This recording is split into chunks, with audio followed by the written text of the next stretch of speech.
Hello everybody, welcome in Unacademy platform. Myself doctor Omkar Nath. आज की हमारी क्लास का विषय है एसे। एसे जैसा कि आप सब जानते हैं, आईएएस मेंस के पेपर में सबसे ज़्यादा मार्क्स का जो वैल्यू दिखाता है वो ये पेपर है। सबसे ज़्यादा नंबर इसी में उठते हैं और सबसे ज़्यादा नंबर कटते हैं। तो आज की हम अपने इस क्लास में बातचीत करेंगे एसे क्या है, एसे की नीड क्यों है, और एसे लिखने का मेथड क्या हो, एसे में किस आइडियोलॉजी को लिखते हैं। मतलब बहुत सारे एसे होते हैं, उसमें से किस एसे को चुने। एक एडमिनिस्ट्रेटिव ऑफिसर का चुनाव या एक एडमिनिस्ट्रेटिव ऑफिसर का कैसे आकलन किया जाता है एसे के माध्यम से। मतलब एसे जो भी हम लिखते हैं उसे एक आईएएस ऑफिसर या एडमिनिस्ट्रेटिव ऑफिसर के गुण हैं या नहीं है, ये कैसे आइडेंटिफाई किया जाता है। न्यूज़पेपर के एडिटोरियल, मैगजीन्स के आर्टिकल्स, उनसे एसे का क्या कोरिलेशन है। एक और टॉपिक है कि क्या एसे में सच लिखा जाता है। उदाहरण के लिए भ्रष्टाचार है, या सांप्रदायिक समस्या है, या गरीबी को लेकर के है, या देश के एडमिनिस्ट्रेटिव सिस्टम के बारे में है। तो क्या ऐसे में सच लिखा जाता है, इसकी चर्चा करेंगे। फिर कंटेंट, जिसमें डाटा, फैक्ट, फिगर हम कहाँ से एकत्र करें या कहाँ से उठाएं। एक आईएएस का आइडेंटिफिकेशन ऐसे से कैसे होता है, हमेशा अपने आप को अपडेट कैसे रखें, और एक एडमिनिस्ट्रेटिव अप्रोच राइटिंग में कैसे बनाएं। अभी तक हम लोगों ने जितने भी टॉपिक्स को डिस्कस किया उसमें ये लाइन बार बार आता है कि एडमिनिस्ट्रेटिव अप्रोच को हम कैसे डेवलप करें। इट मीन्स कि किसी भी घटना के प्रति हमारा नज़रिया क्या हो। फॉर एग्जांपल आज की बात करें तो आज 5 अगस्त 2021 है, तो पार्लियामेंट में डिबेट चल रहा है। मॉनसून सत्र किस तरह बर्बाद हो रहा है आप देख रहे हैं। पेगासकस के मामले को लेकर के किस प्रकार पार्लियामेंट उलझा हुआ है, या ऑपोजिशन की पॉलिटिक्स किस प्रकार उलझी हुई है, या यूपी में अभी जो एक केस हो गया उसको लेकर के सेंट्रल और स्टेट में किस प्रकार की तनातनी तो नहीं दिख रही है, लेकिन मेन जो ऑपोजिशन वाली पार्टी है और यहाँ पर जो स्टेट गवर्नमेंट की पार्टी है उसमें भी डिबेट दिख रहा है। देसी भाषा में कहें तो कांग्रेस उस सामाजिक अपराध का जवाब मांग रही है, लेकिन जब यही अपराध किसी खास अन्य जातियों के साथ होता है या अन्य धर्मों और मजहब का मुद्दा होता है तो वहाँ चुप्पी साध ली जाती है। तो इस तरह की घटनाएं उभर करके सामने आती हैं। तो इसको कैसे देखना है, कैसे समझना है, और कैसे ऐसे आते हैं, इनके अप्रोच को आज हम डिस्कस करेंगे। कहने का मतलब है कि आज की हमारी क्लास इन सारे इश्यूज के ऊपर फोकस रहेगी। इसी का मतलब क्या होता है? सबसे बड़ी बात, इसी का मतलब होता है परीक्षण प्रयत्न। मतलब एक तरह से आपके जो अटेम्प्ट है उसको टेस्टिंग की जाती है। ऐसी मान्यता है कि विपरीत निबंध का अर्थ भाव और विचारों का एक साथ प्रस्तुत करना है। इंग्लिश में ऐसे का मतलब ये होता है, और भारत में निबंध का मतलब होता है आपके भाव क्या हैं और आपके विचार क्या हैं, और वो दोनों एक साथ कैसे प्रस्तुत हो रहे हैं। ये तो हो गई ट्रेडिशनल हिंदी लिटरेचर की बात या जो किताबों में बात होता है। बट जो आईएएस के एग्जाम में आता है उसमें देखा जाता है कि ऐसे से कैंडिडेट की पर्सनैलिटी कैसे है उसका जजमेंट होता है। जो भी एग्जाम देते हैं उनकी पर्सनालिटी को देखा जाता है।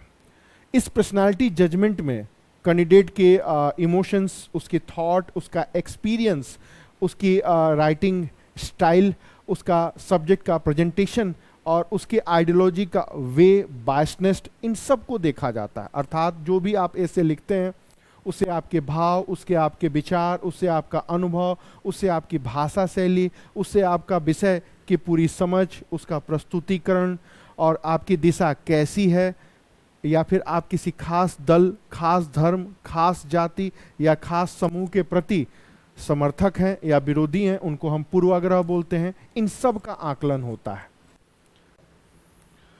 कहा जाता है कि निबंध एक मैनेजमेंट के समान है। मैनेजमेंट मतलब आप चीज़ों को कैसे मैनेज करते हैं।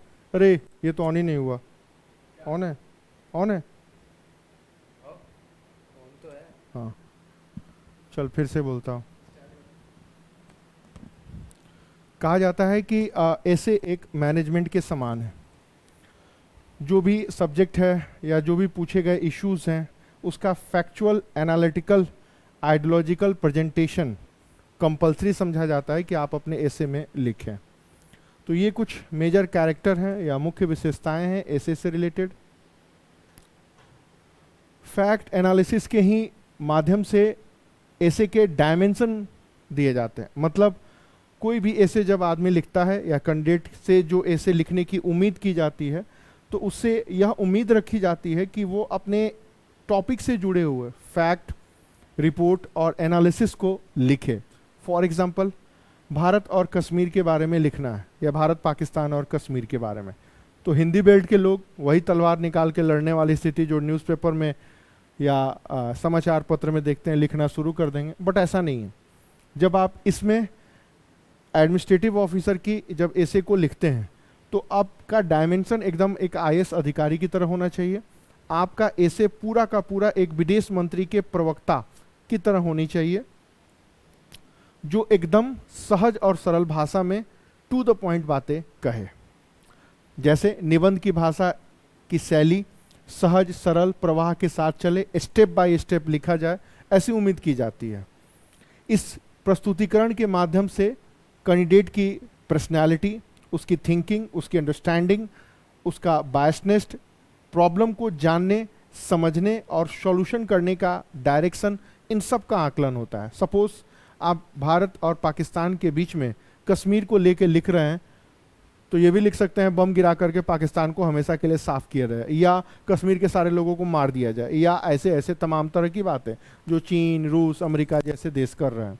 लेकिन इसी विषय के ऊपर अगर आपने बहुत ही व्यवहारिक चीज़ें लिखी तो आपका उत्तर कट हो जाएगा। आपको वही चीज़ें लिखनी है जो भारत सरकार कर रही है या जो भारत सरकार का दायरा है। आप अकेले नहीं हैं, अमेरिका जैसे शक्तिशाली देश भी हैं, यूएन जैसी संस्थाएं भी हैं जो हर तरह से आपके एडमिनिस्ट्रेशन के ऊपर नज़र रखते हैं, चाबुक मारते रहते हैं या प्रेशर बनाए रखते हैं। अब तो टर्की है, ऑर्गेनाइजेशन ऑफ इस्लामिक कंट्रियों का एक अलग ग्रुप है, वगैरह वगैरह। तो ये जो आपका सोच है, देश में जो मीडिया में चल रहा है अलग है, न्यूज़पेपर में जो पढ़ रहे हैं उसकी अलग है, व्हाट्सएप यूनिवर्सिटी का ज्ञान अलग है, आपकी अपनी व्यवहारिक बुद्धि अलग है, और एसे का लिखने वाला ये टॉपिक आपका अलग होगा। अगर इसमें आपने बैलेंस नहीं बनाया तो आपके मार्क्स कटने तय हैं। हो सकता है कि आप एक न्यूज़पेपर में बहुत अच्छा एसे लिख दें या किसी पब्लिक प्लेस पे बहुत अच्छा स्पीच दे दें, लेकिन यह जरूरी नहीं है कि ये जो स्टेटमेंट और स्पीच या आर्टिकल जो लिख रहे हैं वो आप आईएएस के एग्जाम में लिखेंगे तो आपके नंबर अच्छे ही मिलेंगे। ऐसी कोई संभावना दूर दूर तक नहीं है। एडमिनिस्ट्रेशन से जुड़े सब्जेक्ट का चुनाव करना, उसके जितने भी बायसनेस या अंतर विरोध हैं उनको सही तरीके से एनालिसिस करना और फिर एसे लिखना एक सबसे बेटर सॉल्यूशन समझा जाता है। फिर भी जो आइडियोलॉजी बेस्ड एसे होते हैं उनके ऊपर भी नंबर मिलते हैं, लेकिन जो सबसे अच्छा नंबर मिलता है, जितने भी टॉपर्स ने ये बात कही है वो यही कही है कि कोई भी टॉपिक जो एडमिनिस्ट्रेशन से जुड़ा है, प्रशासन से जुड़ा है, उसको अगर लिखेंगे तो सबसे अच्छे नंबर मिलते हैं, क्योंकि उससे आपकी पर्सनालिटी का सही तरीके से जजमेंट होता है। मेरे प्रिय कवि प्रेमचंद या मेरे प्रिय कहानीकार प्रेमचंद या मेरे टैगोर, उससे आपकी समझ उतनी अच्छे तरीके से सामने नहीं आ पाएगी। बट अगर आर्टिफिशियल इंटेलिजेंस या डेमोक्रेसी और मीडिया या भारत पाकिस्तान संबंध या इंडिया और वेस्ट एशिया के रिलेशनशिप को या ह्यूमन इंडेक्स डेवलपमेंट और भारत सरकार की डेवलपमेंट पॉलिसी पर अगर आप लिखते हैं तो ये सारे मुद्दे क्रमशः गृह मंत्रालय, विदेश मंत्रालय, वित्त मंत्रालय से जुड़े हुए हैं।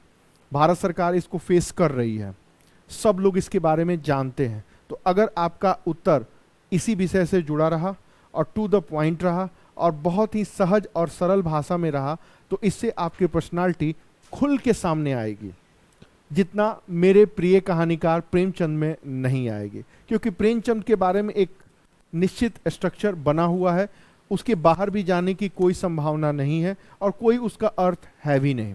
आज प्रेमचंद के बारे में या रविन्द्रनाथ टैगोर के बारे में कुछ अच्छी और क्रांतिकारी बातों को सामने लेके आए या न लेके आए या उनके ऊपर चरित्र हनन करें जैसा कि अभी चल रहा है, उसका कोई मतलब नहीं है। प्रेमचंद एक महान कथाकार थे, हैं और आगे भी रहेंगे। बट भारत सरकार की जो पॉलिसी होती है उसके बारे में ऐसा नहीं है। अगर आप उन चीज़ों को सही तरीके से, अच्छे तरीके से कैलकुलेट कर रहे हैं, एनालिसिस कर रहे हैं, लिख रहे हैं और ओवरव्यू करके कंक्लूजन दे रहे हैं, इट मीन्स आपके अंदर एडमिनिस्ट्रेटिव अप्रोच है और आपके अंदर देश को जानने, सोचने और समझने की पूरी क्षमता है। अगले पैरा को देखें। 1000 से 1200 शब्दों के बीच में निबंध लिखना पड़ता है, जो कि बिना फैक्ट फिगर के पॉसिबल नहीं है। परिभाषा कोई भी जो दिए गए विषय या शीर्षक हैं के तहत वर्ड लिमिट को बनाते हुए, अर्थात जब तक आप फ्रेम स्ट्रक्चर करेंगे, सबसे पहले इंट्रो, उसकी मीनिंग, फिर कैरेक्टर, फिर प्रेजेंट सिचुएशन, फिर पॉजिटिव एस्पेक्ट्स, फिर नेगेटिव एस्पेक्ट्स, फिर उसके चैलेंज, फिर उसकी पॉसिबिलिटी और सॉल्यूशन। ये एक फ्रेमवर्क होता है जो आपको जानना है। इट मीन्स आप किसी भी निबंध को लिखें, एसे को लिखें, सबसे पहला जो आपका आंसर होगा वो परिचय या इंट्रो को बताएगा। फिर सेकेंड स्टेप में पैरा चेंज करेंगे, उसमें उसकी मीनिंग बताएंगे। फिर थर्ड पैरा में आप उसके कैरेक्टर को बताएंगे और एट प्रेजेंट सिनेरियो से जोड़ेंगे। फिर उसके पॉजिटिव एस्पेक्ट्स को दिखाएंगे। फिर उसके बाद उसके नेगेटिव एस्पेक्ट्स को थोड़े कम रूप में दिखाएंगे। चैलेंज अगर कुछ बनता है, जैसे एटॉमिक रिएक्टर हो गया, बड़े बांध को बनाए जाना हुआ, या भारत की विदेश नीति हो गई, या ऊर्जा संरक्षण की बात हो गई, या पर्यावरण संरक्षण की बात हो गई, या जातिगत आरक्षण की बात हो गई, उन सब के ऊपर चुनौती और संभावना क्या है, और फिर आसान शब्दों में उसका सॉल्यूशन के साथ कंक्लूजन। ये एक अपनी बातों को प्रेजेंट करने का सबसे बेस्ट इंडिकेटर समझा जाता है। ध्यान रखिएगा इस लाइंस को। सॉरी, पहले बच्चे यहां पहुंचते हैं, फिर यहां चले जाते हैं, फिर यहां चले जाते हैं और यहां चले, उनको खुद ही पता नहीं रहता कि उनके उत्तर को लिखना कैसे है। ठीक, किसी भी सब्जेक्ट के ऊपर 100% ट्रुथ लिखना, सच लिखना जर्नलिज्म है। बट सब्जेक्ट को बैलेंस, सच को कड़वे यथार्थ, उग्र उत्तेजक, आंख खोल देने वाले शैली के विपरीत सहज सरल शैली का प्रयोग, समस्या को हमेशा सुधारने की चर्चा करते रहना, समन्वय बनाकर चलना एक प्रशासनिक अधिकारी के प्रमुख गुण समझे जाते हैं। सब जानते हैं कि भ्रष्टाचार जैसी समस्या का समाधान फिलहाल भारत में दूर दूर तक नहीं दिखता। पॉपुलेशन कंट्रोल भी नहीं दिखता। उसी तरह जातियों का जो बीच की लड़ाइयाँ हैं या संघर्ष है, उसका भी कोई सॉल्यूशन नहीं दिखता। तो क्या ये हम सारी बातें सच लिख दें? नहीं, हम नहीं लिख सकते। हम इनके बातों को बड़े ही बैलेंस तरीके से लिखेंगे और कहेंगे भ्रष्टाचार के ये कारण हैं और इनको ऐसे कंट्रोल किया जा सकता है। भ्रष्टाचार को दूर करने के ये रास्ते हैं और इनको इस प्रकार से समझा जा सकता है, या पॉपुलेशन कंट्रोल करने के लिए ये प्रयास किए जा सकते हैं, या इस प्रकार की परिस्थिति को बनाया जा सकता है, या मीडिया के बायसनेस को ऐसे कंट्रोल किया जा सकता है। ये कुछ बातें हैं, इसी में करना है। सब जानते हैं कि मीडिया बिजनेसमैन का बनाया हुआ एक माध्यम है जो माहौल को या तो बनाता है या तो बिगाड़ता है। आप ब्रिटिश पीरियड से लेकर के आज तक दुनिया के किसी भी देशों को देख ले, कुछ नाम मात्र के हैं मीडिया समूह हैं जो सच होने का दावा करते हैं, बाकी 99.9% वो सरकारों के पक्ष में हवा बनाते हैं या हवा बिगाड़ते हैं। लेकिन अगर ये बात आपने एग्जाम में लिख दिया तो आपके नंबर कट जाएंगे। आपको हमेशा लिखना है the media is the fourth pillar of democracy, लोकतंत्र का चौथा स्तंभ है। पब्लिक ओपिनियन को बनाने में मीडिया एक मेजर रोल प्ले करता है और डेमोक्रेसी में बहुत बड़ी रिस्पॉन्सिबिलिटी मीडिया के ऊपर है। ये चिकनी चुपड़ी बातें हैं जो आप 11th और 12th क्लास के एनसीईआरटी की किताबों में पढ़ते हैं। पैटर्न यही रखना है आपको। लेकिन अगर आपने कह दिया कि एनडीटीवी की फंडिंग ये करते हैं, जीटीवी की फंडिंग ये करते हैं और English media totally breaking India forces से संचालित हो रहा है, इतनी फंडिंग मिलती है, 4000 एनजीओ से पैसा आ रहा है, गृह मंत्रालय की रिपोर्ट कहती है, ये सारी बातें सच है। भारत की पूरी इंग्लिश मीडिया को देखिए तो टोटली ब्रेकिंग इंडिया फोर्सेस हैं या भारत विरोधी की बात ही करते रहते हैं। अल जजीरा को देखें, वो हमेशा पाकिस्तान का पक्ष लेगा, कुछ भी करिए पाकिस्तान पाकिस्तान। उसी तरह खेमे बटे हुए हैं, बीबीसी का अलग खेमा है, अल जजीरा का अलग है, टाइम मैगजीन का अलग है, फॉक्स का अलग है, CNN का अलग है। याद करिए 1990 में पहले कैमरा फिट किया जाता था CNN का, फिर बम गिराया जाता था और डायरेक्ट टेलीकास्ट होता था। मतलब CNN चैनल का उदय ही इराक की बर्बादी पर हुआ है। आज वो एक देखिए कितने पाक साक बन रहे हैं। एक जेम्स बॉन्ड पियर्स ब्रासनन की फिल्म है world is not enough tomorrow never dies, उस फिल्म को देखिए।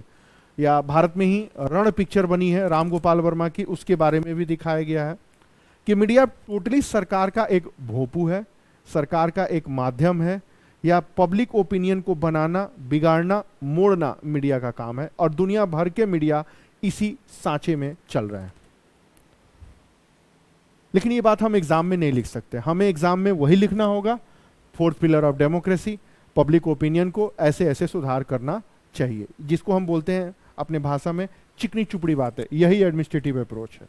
अगर आपने सच लिख दिया, बहुत ही उग्र, उत्तेजक, आंख खोल देने वाली बातें लिखे। फॉर एग्जाम्पल सुनिए, जब से सोशल मीडिया का दौर आया है और जब से पत्रकारिता में राष्ट्रवादी मीडिया का दौर आया है, तब से भारत विरोधी ताकतों का एक नया चेहरा सामने आया है। अभी भी भारत में कई ऐसे चैनल हैं जो पाकिस्तान की भाषा बोलते हैं और भारत को टुकड़े टुकड़े करने के मंसूबे पालते हैं। ये हो गया।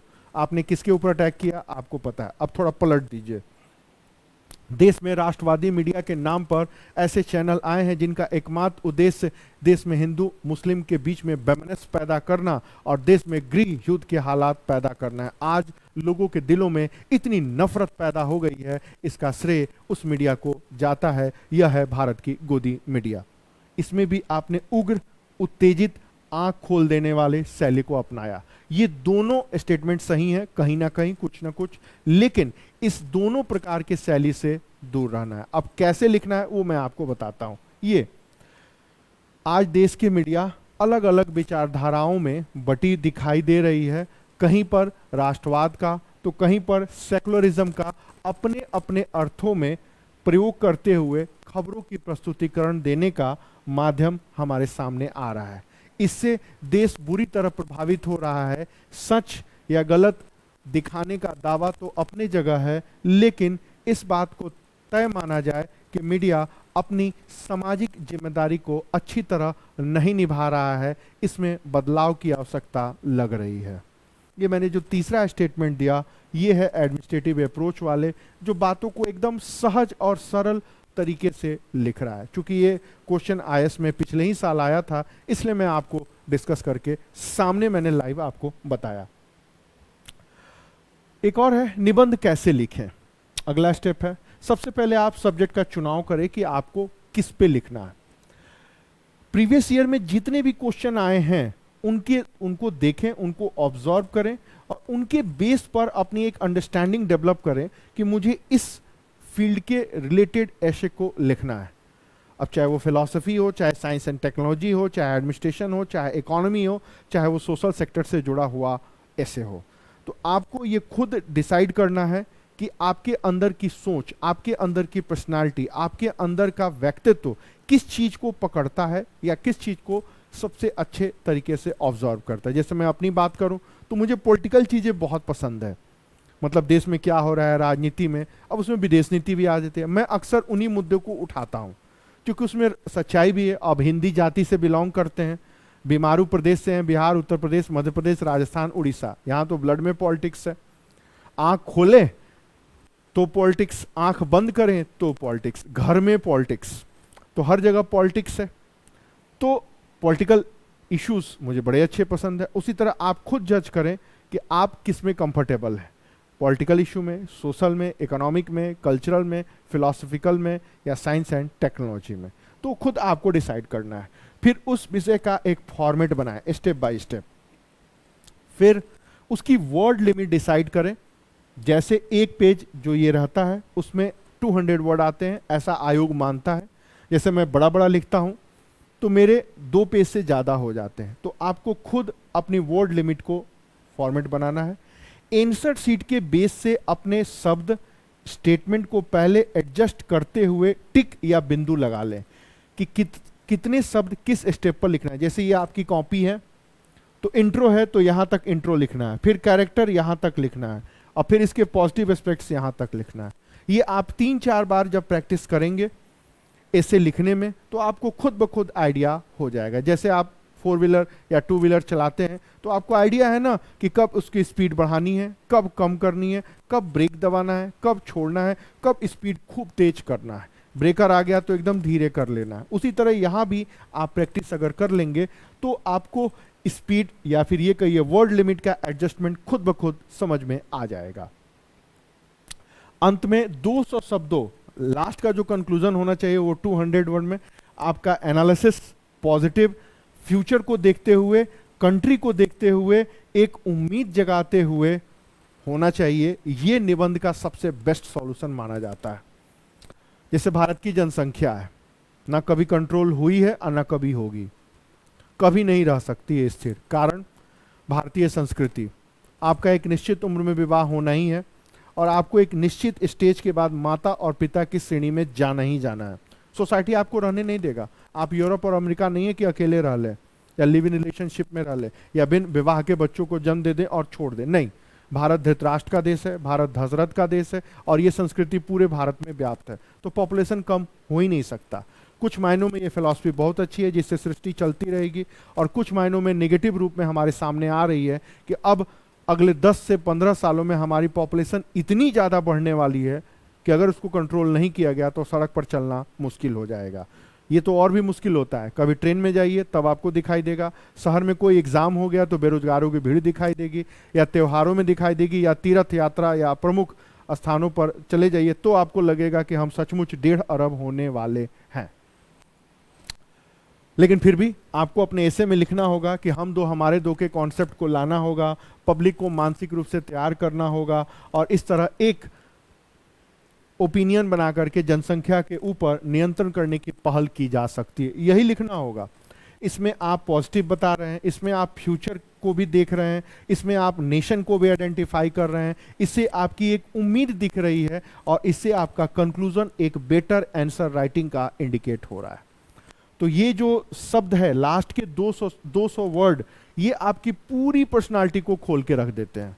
इनफैक्ट कि एक बार यूपीएससी के चेयरमैन ने साफ कहा था कि ये पीटी मैन का लफड़ा छोड़ दीजिए, आप ऐसे लिखवा लीजिए 3 और हर कैंडिडेट से ऐसे के ही माध्यम से हम जज कर लेंगे और बता देंगे कि ये व्यक्ति एडमिनिस्ट्रेशन में आने लायक है या नहीं है। कहने का मतलब ये math, reasoning, history, philosophy, Sindhu घाटी के ईंट की लंबाई या एन लीनो के नाम या संविधान के अनुच्छेद किस काम के हैं, इनका कोई मतलब नहीं है। ये अंग्रेजों के द्वारा बनाया गया एक सिस्टम है जो आज तक चल रहा है, कोई मतलब ही नहीं है। एक ऐसे से पूरे व्यक्ति की पर्सनालिटी का जजमेंट हो सकता है कि वो एडमिनिस्ट्रेशन में आने लायक है या नहीं है। ये बात एक यूपीएससी के चेयरमैन ने कही जो अपने टाइम के आईएएस टॉपर रहे हैं। बिल्कुल सही बात कही है उन्होंने। पहले के जमाने में क्या होता था, अगर आपने चाणक्य सीरियल देखा होगा तो उसमें चाणक्य अंदर आ रहे हैं, उनका परीक्षण हो रहा है, धर्म क्या है, शास्त्र क्या है, ज्ञान लिया जा रहा है। आपने बाहुबली फिल्म भी देखी होगी तो उसमें डिस्कशन हो रहा है, उसमें कहीं डिग्री नहीं दिखी जा रही है या उसमें ये नहीं कहा जा रहा है कि आप लिख के बताइए, ओपन डिस्कशन हो रहा है और उसे आपकी बुद्धि का परीक्षण हो रहा है। शस्त्र विद्या एक अलग बात हो गई, लेकिन डिस्कशन के माध्यम से ही किसी भी व्यक्ति के अंडरस्टैंडिंग को चेक किया जा सकता है। चाणक्य सीरियल में बखूबी दिखाया गया है। कहा जाए तो पहले में एजुकेशन का मतलब ही अलग होता था और पहले एजुकेशन डिग्री लेकर के डिफाइन नहीं किया जा सकता। ये तो अंग्रेजों का बनाया हुआ सिस्टम है कि फर्स्ट क्लास आ गया, मैथ में नंबर आ गया, माँ बाप खुश कि बच्चा इंजीनियर बनेगा, सरकारी नौकरी मिल जाएगी, घूस कमाएगा, लाइफ सेट। जिन बच्चों को सोशल साइंस अच्छा लगता है उनका फ्यूचर बर्बाद है, बेकार है। हम जैसे लोग अक्सर ये ताने सह सह के पड़े हुए हैं कि तुझे मैथ नहीं आता, तू गोबर है।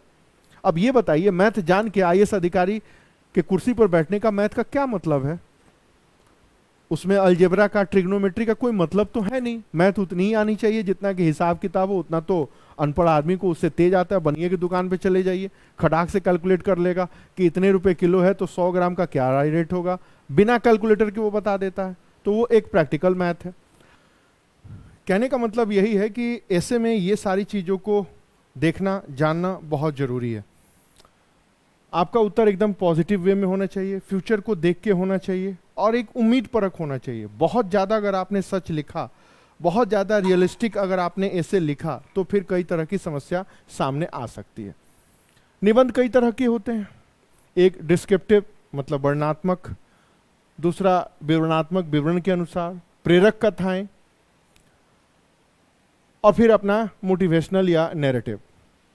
अब जो इसमें भावना है, फीलिंग है, एक्सपीरियंस है, यादें हैं, मेरी पहली यात्रा, मेरे सपनों का भारत, इसमें आ जाइए तो सोशल मीडिया का प्रभाव, इंटरनेट का प्रभाव, न्यू एजुकेशन पॉलिसी की एनालिसिस, एग्रीकल्चर लॉ पर क्या है, या डेमोक्रेसी और मीडिया का क्या कंट्रीब्यूशन है, या फिर इधर आ जाइए तो reservation, GST, globalisation, caste system,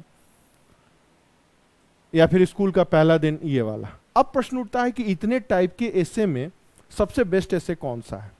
तो सबसे बेस्ट एसे माना जाता है ये, जिस चीज से आपका नेशन इफेक्टेड हो रहा है, जिस चीज से पूरा देश जाने अनजाने में जुड़ा हुआ है, जैसे सोशल मीडिया, इसको आप गर्दन दबोच सकते हैं, माफ करें, इसको आप सुधार सकते हैं, इंटरनेट को सही रास्ते पर ला सकते हैं, एजुकेशन पॉलिसी से पूरे देश का फ्यूचर बना सकते हैं या बिगाड़ सकते हैं, एग्रीकल्चर लॉ से पूरी की पूरी एग्रीकल्चर की प्रॉब्लम को शॉर्ट आउट कर सकते हैं, या मीडिया एंड डेमोक्रेसी के ऊपर भी अपने विचार व्यक्त करके कैसे सही दिशा में लाएं, वो आप लिख सकते हैं। यहां आइए, रिजर्वेशन, ना आप इसको हटा सकते हैं, ना इसको आप खत्म कर सकते हैं, या खत्म कर सकते हैं, और ना इसको आप पूरी तरह चेंज कर सकते हैं, थोड़ा बहुत अमेंडमेंट कर सकते हैं। वोट बैंक का असर आप देख सकते हैं, मराठा में आरक्षण आंदोलन, तो ये आंदोलन, तो वो आंदोलन। बट आप सोशल मीडिया को चेंज कर सकते हैं, इंटरनेट के ऊपर गर्दन दबोच सकते हैं, न्यू एजुकेशन पॉलिसी में आप पूरे सोसाइटी को मोड़ सकते हैं कि कैसे चेंज किया जाए। कहने का मतलब है ये भी है, ये भी है, लेकिन ये जो एस्पेक्ट्स है इसमें, इसको आप अपने पूरी की पूरी गवर्नमेंट पॉलिसी यहां दिख रही है, इसमें आपकी पूरी पर्सनालिटी खुल के बाहर आएगी। अब मेरे सपनों का भारत या प्रेमचंद के ऊपर जो ऐसे है, उसमें कुछ नया नहीं है जानने के लिए या बताने के लिए, लेकिन इसमें बहुत कुछ नया हो सकता है। अब इसी में से एक और है कि ऐसे कितने तरीके के होते हैं। एक जो मैंने आइडियोलॉजी बताई, देश से जुड़े हुए विषय को उठाइए, उसमें आपका political, administration, economic development, environment, social condition, internal security, disaster management, international subjects, इसको चुनिए तो ज़्यादा बेहतर होगा।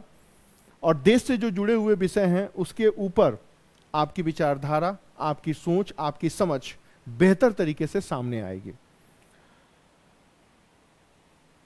देश प्रभावित हो रहा है, देश के आप परिस्थितियों को समझ रहे हैं, ग्लोबल ट्रीटीज है, समझौते हैं, प्रेशर्स हैं, उनको आप समझ रहे हैं, तो इसके ऐसे को लिखेंगे तो ज़्यादा बेहतर तरीके से इस मामला उभर करके सामने आएगा। अब मान लीजिए एजुकेशन है, इसके ऊपर आप ऐसे लिखते हैं तो इसके इंपॉर्टेंस की बात, मतलब एजुकेशन की क्या नीड है, आइडियल सोसाइटी के बनाने में कैसा रोल प्ले कर सकता है, या नेशन फॉर्मेशन में क्या रोल प्ले कर सकता है, ये इसका महत्व हो गया।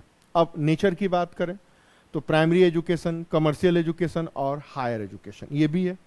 इतना तो सब कुछ लोग डिस्कस कर लेते हैं, लेकिन जब बात आती है पॉलिसी की, university grant commission, all India council of technical education, अगर आपने इसकी बात की, फिर एजुकेशन पॉलिसी इंडिपेंडेंट से एट प्रेजेंट कस्तूरी रंगन के समिति तक उसकी बात की, और न्यू वर्ल्ड सिस्टम कैसे इफेक्टेड कर रहा है इनकी बात की, तो बहुत संतुलित तरीके से आपको करना होगा। कैसे? फॉर एग्जाम्पल WTO ने कहा है कि एजुकेशन को यूनिवर्सिटीज एक बिजनेस फर्म की तरह चलाएं, यूनिवर्सिटी अपना खर्चा खुद निकाले, प्रोफेसर्स की, स्टाफ की खर्चा आप यूनिवर्सिटी का वाइस चांसलर देगा, फीस इतनी महंगे करिए कि बच्चों से पूरा यूनिवर्सिटी का कॉस्ट वसूले। क्या यह संभव है? 80% भारत की जनता क्या इस योग्य है जो इस कॉस्ट को, ग्रेजुएशन BA MA को लेकर के उसकी फीस झेल सके, या बीटेक वगैरह की फीस 20 लाख 25 लाख दे सके? नहीं है। तो प्रश्न उठता है, जब नहीं है तो हमने क्यों साइन किया? इसका असर भी दिख रहा है। 1 लाख से ज़्यादा यूनिवर्सिटीज़ में हायर एजुकेशन के पोस्ट खाली हैं, भर्ती नहीं होनी है। बजट में जितनी फंडिंग का अलॉटमेंट हो रहा है सब में कटौती हो रही है।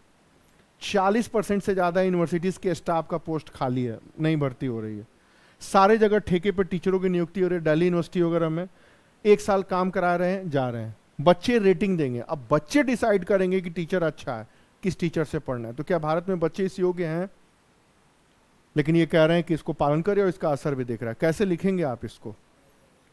ये ऊपर तो सब लोग लिख देते हैं चिकनी चुपड़ी बातें ऐसे, लेकिन जब नीचे आते हैं इस रो के नीचे, तो अगर आपने गवर्नमेंट का स्ट्रक्चर, गवर्नमेंट की पॉलिसी, ग्लोबल प्रेशर, उसकी प्रॉब्लम्स और उसका एनालिटिकल व्यू नहीं तैयार किया तो उत्तर मिलना मुश्किल है। जैसे प्राइमरी एजुकेशन, सच बोल रहा हूं, ये सच है, पूरा फिसिड्डी है। 80% बच्चे लिखना पढ़ना नहीं जानते हैं।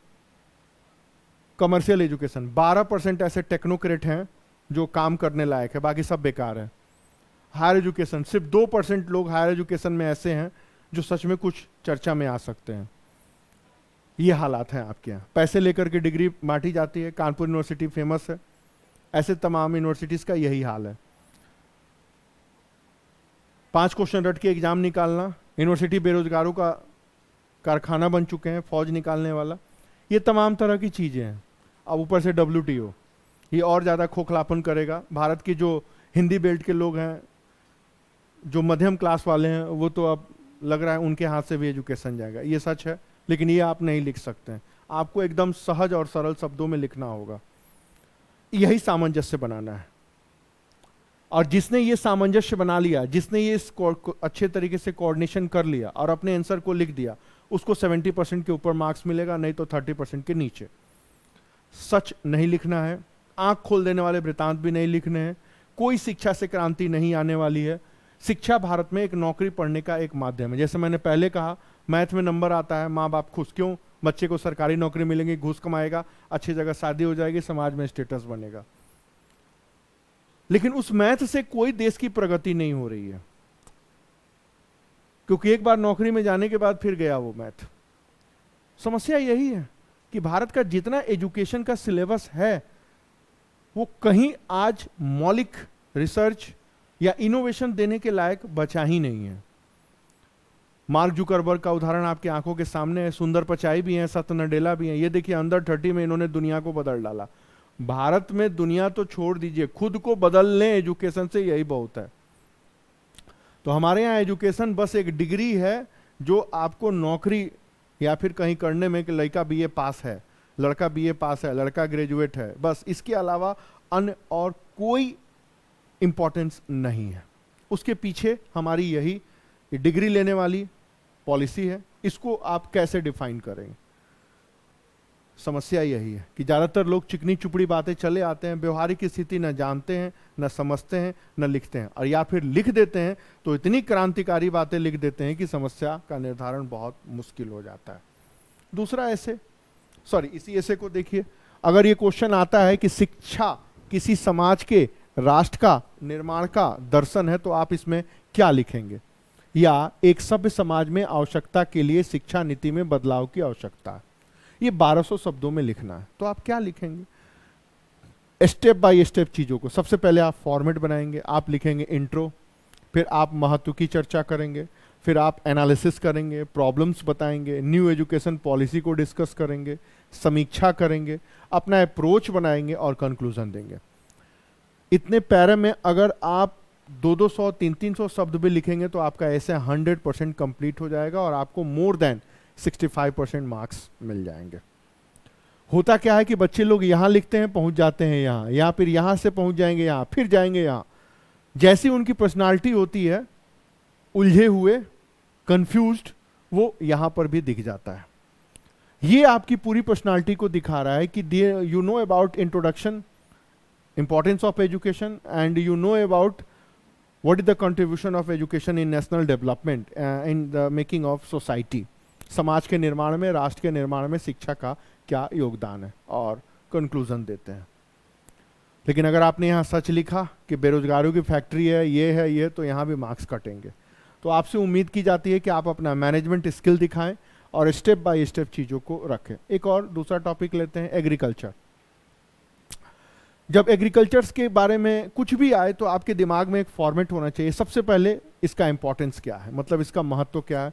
तो जीडीपी में, एम्प्लॉयमेंट में, ट्रेड में और फूड सिक्योरिटी में, ये 4 पॉइंट अगर आपके दिमाग में हुआ, अगर आपने 50-50 शब्द भी लिखे तो 200 से 300 शब्द तो यही हो गए।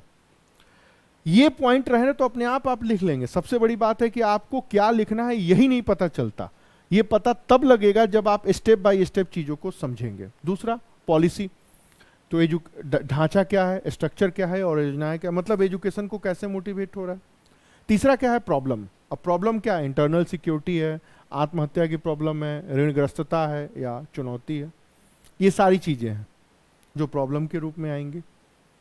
फिर किसानों की कितनी श्रेणियां हैं, इतना तो सब लिख लेते हैं, लेकिन जब यहां आते हैं कि देश के 80% किसान 2 हेक्टेयर से जमीन से नीचे वाले हैं, देश के 44% कृषि करने वाले लोग ऋणग्रस्त हैं, आत्महत्या की पूरी रिपोर्ट है, योजनाओं का लाभ बस 13% किसानों को मिल रहा है, प्रॉब्लम में भंडारण, एफसीआई के 46% ही भंडारण की क्षमता है, बाकी सब अनाज सड़ जाता है, ट्रांसपोर्टेशन और डिस्ट्रीब्यूशन 60% फूड का कॉस्ट इन दोनों पर है, और यही सबसे ज़्यादा करप्शन फैलाते हैं।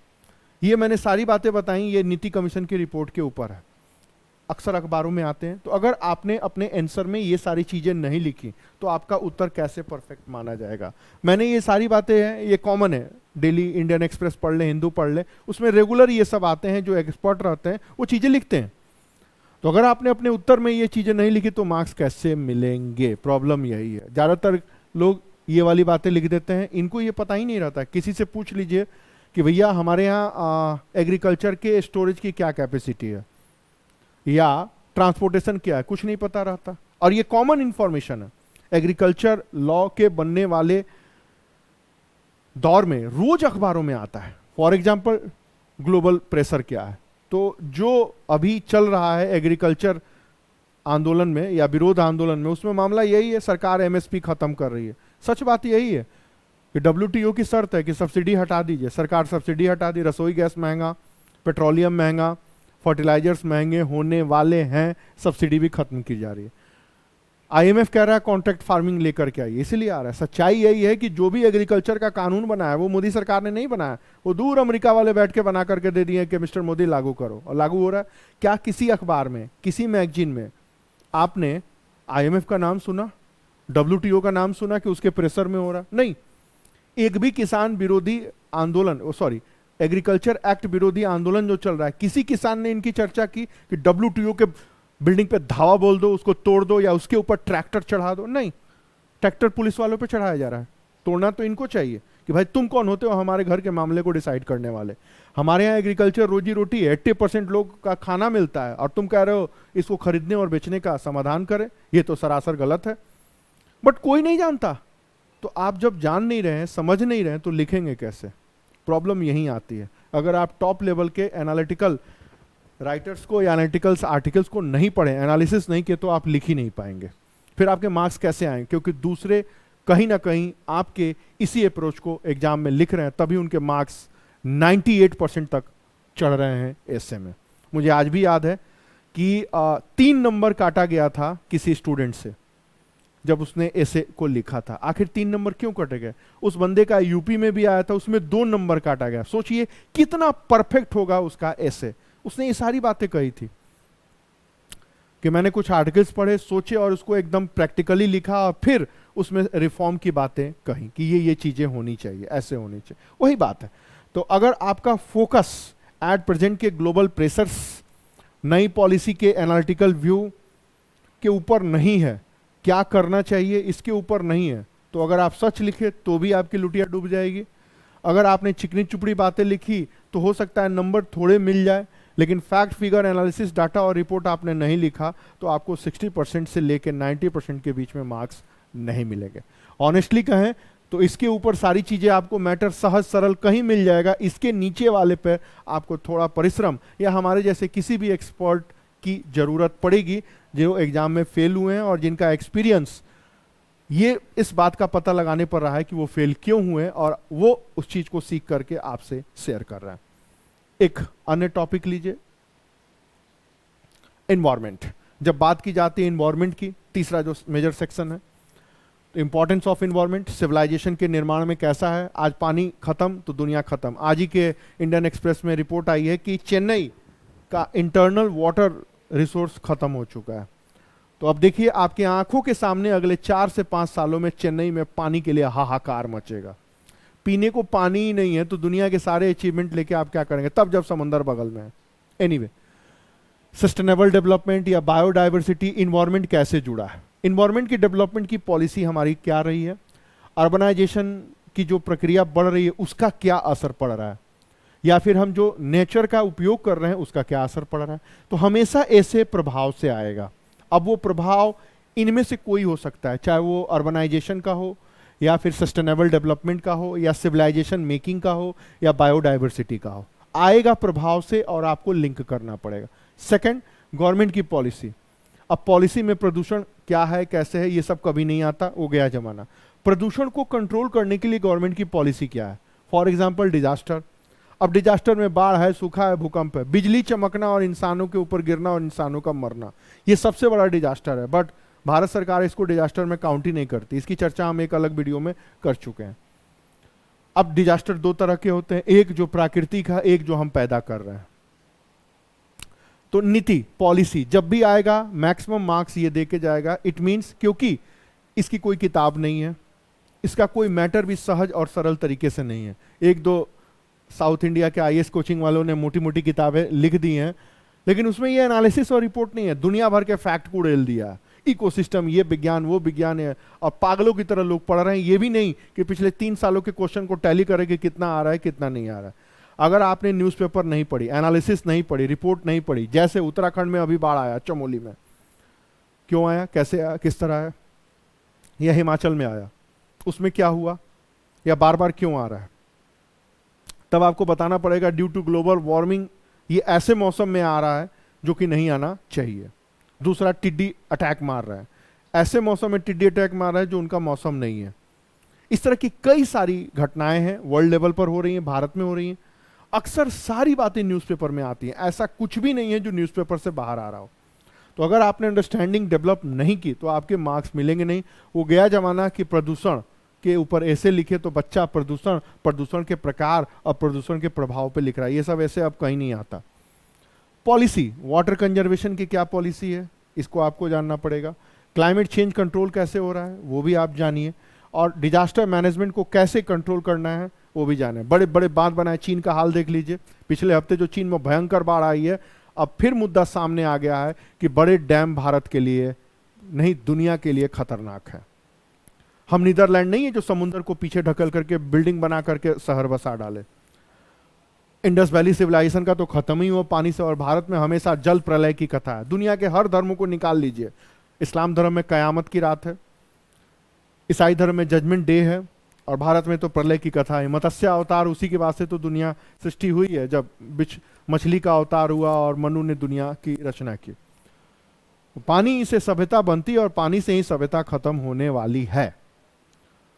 ऐसे कोई भी आएगा मैक्सिमम प्रभाव और पॉलिसी से आएगा, और जिससे आपका देश प्रभावित हो रहा है। तो एक इसके बारे में थ्योरी थोड़ी बहुत जो किताबों में है वो पढ़नी है, और आपको अपने पूरे देश की स्थिति को एब्जॉर्ब करना है। अगर आपके अपने देश के ऑब्जर्वेशन नहीं हुआ, आपने ठीक ढंग से ऑब्जॉर्व नहीं किया, बैलेंस अप्रोच नहीं बनाया, तो फिर आप एनवायरनमेंट के ऊपर ऐसे लिख के भी मार्क्स गेन नहीं कर पाएंगे।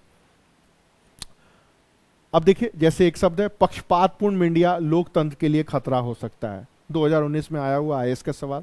सबसे पहले आप पहले लाइन में फॉर्मेट बनाएंगे कि मीडिया डेमोक्रेसी का 4th पिलर है, इसका ये इंपॉर्टेंस है। सेकंड में आप इंपॉर्टेंस बताएंगे कि पब्लिक ओपिनियन में क्या भूमिका निभाते हैं, कुछ उदाहरण देंगे राजा राम मोहन राय, विवेकानंद, गांधी से लेके अब तक। फिर आप एनालिसिस करेंगे कि आफ्टर 47 क्या रहा, इंटरनेट रिवोल्यूशन ने क्या लाया, और डिजिटल मीडिया और सोशल मीडिया क्या कर रहा है। फिर आज की स्थिति बताएंगे।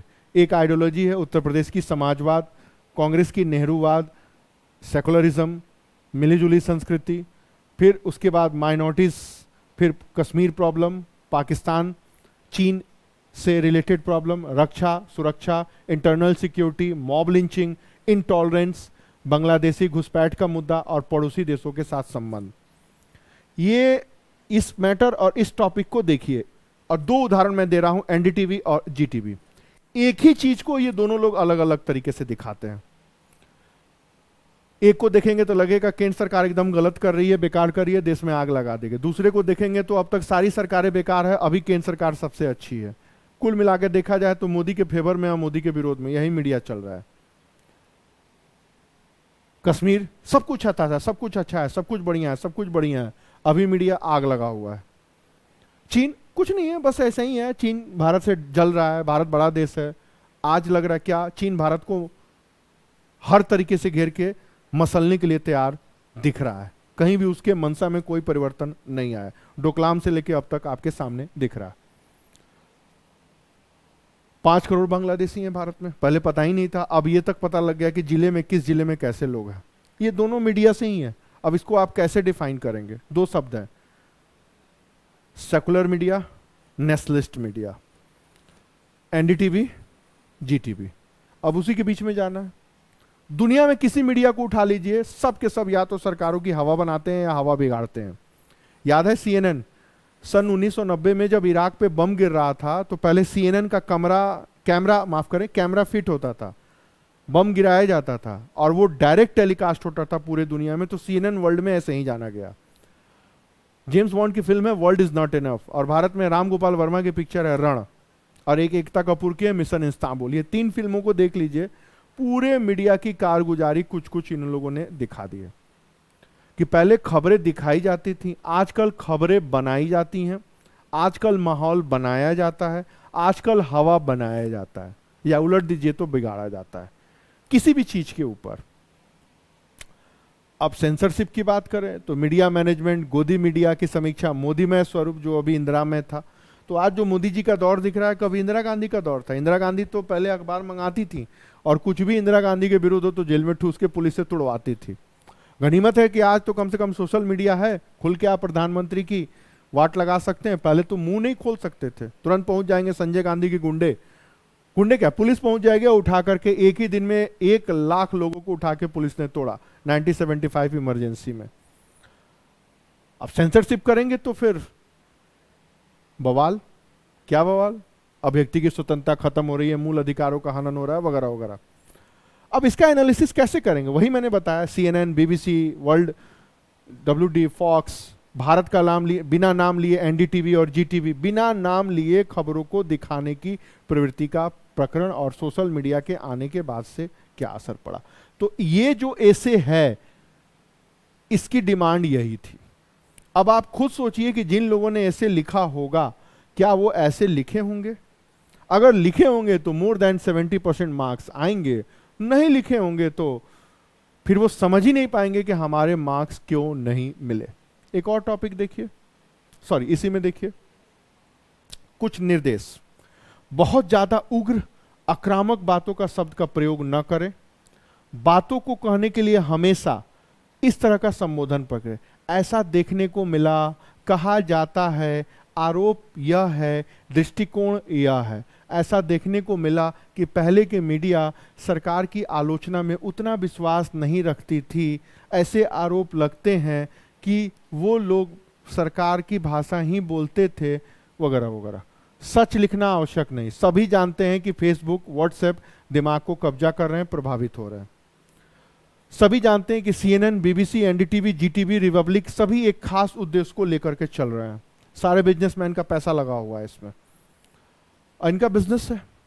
एनडीटीवी में किसका लगा है, जीटीवी में लगा है, आपको बताने की जरूरत नहीं। रिपब्लिक तो एक मिनिस्टर का ही है, या ममता दीदी का है एबीपी, या फिर द्रविड़ मुनेत्र कर्ण का है सन टीवी, या प्रणव रॉय जो कांग्रेस वाले हैं, सॉरी प्रणव रॉय का जो एनडीटीवी है उसमें सिब्बल साहब का पूरा पैसा लगा हुआ है। ऐसा सुनने में आता है, रिपोर्ट भी छपा है। तो ये क्या जनमत बनाएंगे? ये तो माहौल बनाते हैं और बिगाड़ते हैं। सीएनएन ने जॉर्ज बुश के बारे में इतना माहौल बनाया कि जॉर्ज बुश की दूसरी पीढ़ी तो क्या अब तीसरी पीढ़ी तैयार हो रही है अमेरिका के राष्ट्रपति बनने के लिए। बीबीसी ब्रिटेन के सारे कलंक को धो दिया। एनडीटीवी कांग्रेस सबसे अच्छा है, जीटीवी कांग्रेस सबसे बुरा है, रिपब्लिक आ रहा हूं मैं, पूछता है भारत, आजकल चुप है। इस तरह की बातें नहीं लिखनी है। आपको हमेशा पॉजिटिव नेगेटिव सामान्य शब्दों का प्रयोग कर गंभीर समस्याओं को रखें। जैसे मीडिया का वर्तमान स्वरूप से ही कश्मीर समस्या की गंभीरता का पता चला, जिससे हम भारतीय अनजान रहे। कितना सहज और सरल शब्दों में आपने कश्मीर को डिफाइन किया। कांग्रेसी सरकारों ने कश्मीर का सौदा कर डाला और एनडीटीवी जैसे दलाल मीडिया उनका साथ देते रहे। अगर सोशल मीडिया और जीटीवी नहीं होता तो पता ही नहीं चलता कि कश्मीर पाकिस्तान बन रहा है। अब ये 2 बातें हैं आपके सामने। ज्यादातर अभ्यर्थी बी दृष्टिकोण या विचारधारा से प्रभावित होते हैं। ये कहीं ना कहीं प्रभाव झलक जाता है, किंतु इस बात को कहने के लिए ए जैसी शैली, ये प्रयोग करें और हमेशा सहज और सरल स्टाइल, फॉर्मेट और टेक्निक का प्रयोग करें। अगर आपने ये लिखा तो आपका कवाड़ा तय है।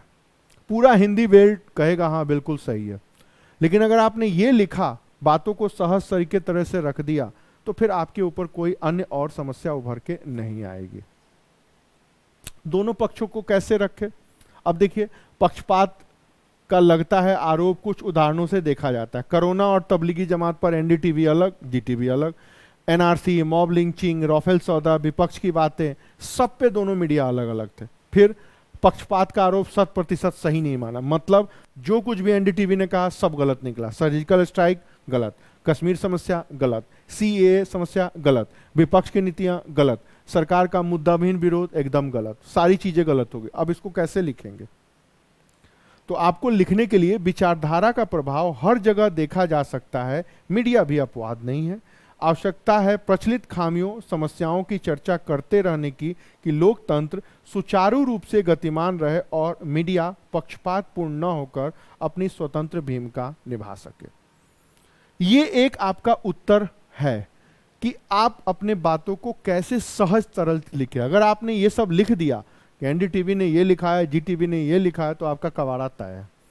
आप सिर्फ शीर्षक दीजिए कि इन इन मुद्दों पर भारत में मीडिया की रिपोर्टिंग हर स्तर से राजनीतिक विचारधारा से प्रभावित दिखी। यहां पूरा उदाहरण दे सकते हैं। हाँ, ये मत दिखाइएगा, ये मत कहिएगा कि एनडीटीवी तबलीगी जमात के ऊपर सॉफ्ट कॉर्नर रख रहा है तो जीटीवी ने कुछ और रखा। नहीं, आप सीधे नाम लिखिए कि जो भी आरोप लगाए गए या जिस प्रकार की खबरों की प्रस्तुतिकरण हुई, उससे साफ जाहिर होता है कि ये पक्ष या विपक्ष या विरोध या समर्थन की नीति से चल रहे हैं। निष्पक्षता की गुंजाइश कहीं नहीं दिख रही। उसी तरह महिलाओं से रिलेटेड ऐसे हैं, उसी में भी आपको स्टेप बाय स्टेप सारी चीजें लिखनी है। यहाँ पर मैंने कुछ पॉइंट्स भी दिए हैं कि कैसे क्या लिखना है, आप अपने बातों में कैसे लिखेंगे, रिपोर्ट्स की कैसी चर्चा करेंगे, पंचायती राज से क्या आया, किस तरह आया, ठीक है। फिर उसके बाद डिफरेंसेस क्या क्या हैं, और कंक्लूजन में आपको हमेशा वही चीजें, पॉजिटिव चीजें लिखनी है। दूसरा अब यह है कि डाटा कैसे तैयार करें। तो महिला कल्याण नीति report, MMR, birth rate, death rate, job percentage, MLA, MLC, MP, इसकी डाटा आपके पास होनी चाहिए। स्थिति है, साहित्य, फिल्म, मनोरंजन, मानसिकता कैसा बन रहा है, इसके ऊपर भी आपकी समझ होनी चाहिए। रिपोर्ट, महिला विमर्श से जुड़े हुए लेख को कलेक्ट करें, आर्टिकल को कलेक्ट करें और उसकी एनालिसिस करें। यूएन विमेन क्या कर रहा है, राष्ट्रीय महिला आयोग क्या कर रहे हैं, वामपंथी और दक्षिणपंथी दो ही संगठन हैं, इनके द्वारा क्या बात हो रही। ये एक ओवरव्यू है, तब जाके आपका ऐसे 70% के ऊपर नंबर पाने लायक होगा। अगर इन सारे अप्रोच को अगर आपने फॉलो नहीं किया, चिकनी चुपड़ी बातें लिखी, तो मार्क्स नहीं मिलते हैं। हमेशा देश को जानिए, देश के सिस्टम को जानिए, देश कहाँ सर्वाइव कर रहा है उसको समझिए, उसको सहज सरल शब्दों में लिखिए। बहुत ज़्यादा क्रांतिकारिता, उग्र बातों करने की आवश्यकता नहीं है, एकदम सहज सरल शब्दों को लिख के अपनी बात खत्म करिए। तो ये कुछ अन्य और भी चीज़ें हैं जो ऐसे में हम लोगों ने बातचीत की और लगभग उन स्टेप बाय स्टेप चीज़ों को समझा। बाकी आप हमारे अनअकैडमी के ऐसे वाले प्लेटफॉर्म से जुड़ करके लगभग पिछले 10 सालों में जो ऐसे के अप्रोच आए हैं उनको देख सकते हैं, जान सकते हैं। दूसरा, ऐसे कैसे लिखें स्टेप बाय स्टेप, ये इसकी भी चर्चा करते हैं हम लोग, और वो भी है, वो भी जानना है। तो ये कुछ चीज़ें हैं जिनके बारे में चर्चा हम लोगों ने की। बाकी आप अनअकैडमी के प्लेटफॉर्म से जुड़ के वहाँ इंटरेक्ट भी कर सकते हैं, चीज़ों को सीख सकते हैं। यूट्यूब का थोड़ा लिमिटेशंस हैं, बातें एक वन साइडेड होती हैं, वन साइडेड नहीं होनी चाहिए। प्लेटफॉर्म से जुड़ के आप हम लोग से डायरेक्ट पूछ सकते हैं, देख सकते हैं। लाइव मैं आपको लिख के बता भी सकता हूँ कि ये चीज़ें हैं। तो यही कुछ बातें थी जो हम लोगों ने ऐसे से रिलेटेड चीज़ों को कही। जनरली इसको लोग इग्नोर कर देते हैं या इसको सीरियस नहीं लेते हैं, लेकिन ऐसे में सबसे बड़ी बात यही है कि आप ऐसे में मोर देन 80% मार्क्स को गेन कर सकते हैं। इससे आपकी पूरी पर्सनालिटी को खोल के रख सकता है, आपको बता भी सकता है कि आप में ये कमियां हैं या आपको यहाँ सुधार करना है। या फिर ये कहिए कि आपके टॉप में पहुंचने में सबसे बड़े कंट्रीब्यूशन में इसे भी एक मेजर रोल प्ले कर सकता है। तो ये थी कुछ बातें जिनको हम लोगों ने डिस्कस किया। उम्मीद है आपको थोड़ा अच्छा लगा होगा, कई बातें समझ में आई होंगी। तो अपनी अगली क्लास में फिर हम किसी एक नए टॉपिक्स के ऊपर बात करेंगे, ठीक है? ओके। हाँ, एक अनअकैडमी के ग्रुप के तरफ से एक ऑफ़र है, ये आप देख सकते हैं, और इसमें कई तरह के कोर्सेस हैं जिनके ऊपर आप विचार कर सकते हैं। Okay, thank you.